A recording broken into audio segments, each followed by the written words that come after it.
సంవత్సరాల తరబడి ఎన్ని మందులు వాడినా మీ మోకాల నొప్పులు తగ్గట్లేదా? ప్రాణ పెయిన్ క్లినిక్ లో అత్యాధునిక చికిత్స. కూలీ కొడుకు కూలీగానే మారాలా? కోటేశ్వరుడు ఎందుకు కాకూడదు?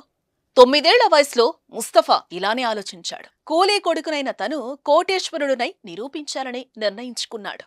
ఇప్పుడు 3000 కోట్ల వ్యాపార సామ్రాజ్యానికి అధిపతిగా మారాడు. ఇంతకీ అతని ఎన్ని కోట్లు ఎలా సంపాదించాడు? అతని విజయ రహస్యం ఏంటి? చూడండి ఇవాల్టి ఒక విజేత కథ.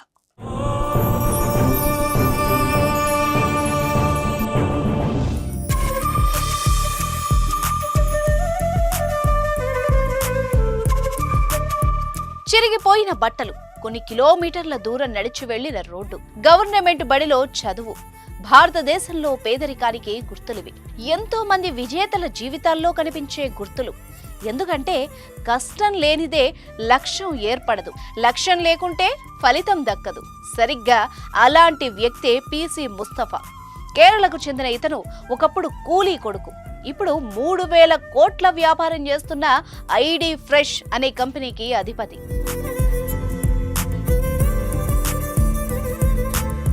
వాయనాడ్లో దిగువ మధ్యతరగతి కుటుంబంలో పుట్టాడు ముస్తఫా. తన తండ్రి నిత్యం స్థానికంగా ఉన్న కాఫీ తోటలు, అల్లం తోటల్లో కూలీకి వెళ్లేవాడు. ప్రతిరోజు సంపాదించే 10 రూపాయలతోనే కుటుంబాన్ని నడిపించేవాడు. ఇన్ని కష్టాలు పడుతున్న తండ్రిని చూసి చిన్న వయసులోనే కన్నీళ్లు పెట్టుకునేవాడు ముస్తఫా. ఎలాగైనా సరే తాను తన పేదరికాన్ని జయించాలని కలలు కనేవాడు. దానికి చదువు ఒక్కటే మార్గం అని నిర్ణయించుకున్న ముస్తఫా చిన్నప్పటి నుంచే ఒక లక్ష్యాన్ని పెట్టుకుని కష్టపడ్డాడు. డబ్బే మనిషికి జీవితం. ఎవరు ఏమన్నా సరే డబ్బుంటేనే మనిషికి గౌరవం. గొప్పవాళ్లంటే డబ్బున్నవాళ్లు అని అర్థం.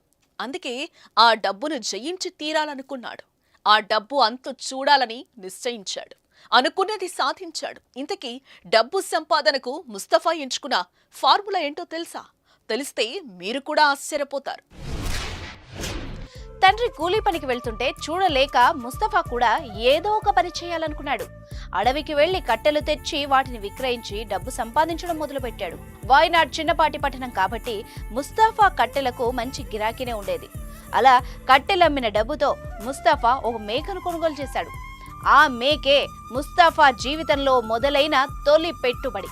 అప్పుడు మేక కోసం తీసుకున్న నిర్ణయమే ఇవాళ ముస్తఫాను 3000 కోట్లు సంపాదించే వ్యాపారవేత్తగా తీర్చిదిద్దింది.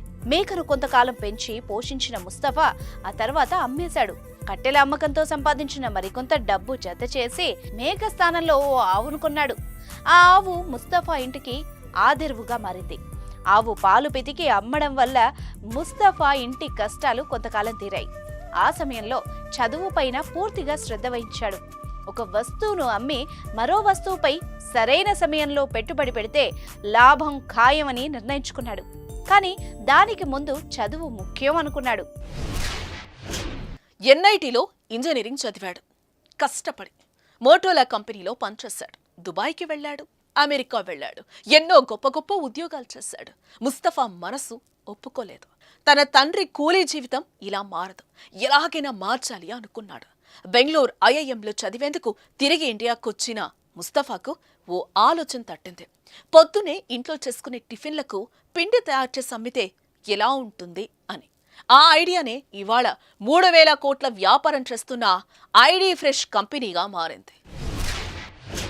పొద్దున్నే పిల్లలు స్కూల్కు వెళ్లాలన్నా, పెద్దలు ఉద్యోగాలకు వెళ్లాలన్నా ఇంట్లో వంట వేగంగా జరగాలి.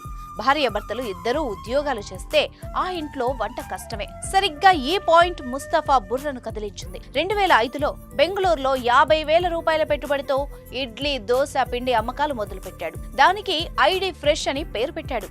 మొదట్లో రోజుకు 10 ప్యాకెట్లు కూడా అమ్ముడుపోయేవి కాదు. ప్యాకెట్ ఫుడ్ లో రసాయనాలు కలుస్తాయన్న ప్రచారం ఈ వ్యాపారానికి అడ్డంగా మారింది. దీంతో తాము రసాయనాలు కలపడం లేదన్న ప్రచారానికి ప్రాణం పోశాడు. కొద్ది రోజుల్లోనే ఐడి ఫ్రెష్ పైన ప్రజలకు నమ్మకం వచ్చింది. సేల్స్ విపరీతంగా పెరిగాయి.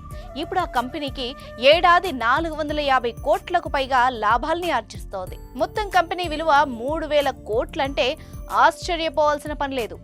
దేశంలోని ప్రతి ఇంటి కిచెన్ లో ఐడి ఫ్రెష్ ఉంది. అనేక రకాల ఉత్పత్తులతో మార్కెట్లో లీడర్ గా నిలబడింది. ఒక్క ఐడియా చాలు, మనిషి జీవితం మారిపోతుంది. అయితే ఆ ఐడియాను వర్కౌట్ చేయడానికి శ్రమను పెట్టుబడిగా పెట్టాల్సిందే, నాలెడ్జ్ను కూడా వాడాల్సిందే. ముస్తఫాకు వచ్చిన ఇడ్లీ పిండి ఆలోచన చిన్నప్పుడు ఎప్పుడో తన తండ్రి కోసం తీసుకున్న ప్రతిజ్ఞ నిజం చేసిందే. కూలీ కొడుకు కూలీ కాదు, సమర్థవంతంగా పనిచేస్తే కూలీ కొడుకు కూడా కోటేశ్వరుడు అవుతాడు అని రుజువు చేశాడు ముస్తఫా. ఈ విజేత కథ నిజంగా మిమ్మల్ని కూడా ప్రోత్సహిస్తోంది కదా? అయితే కామెంట్ చేయండి. మరో విజేత కథతో మళ్ళీ కలుద్దాం.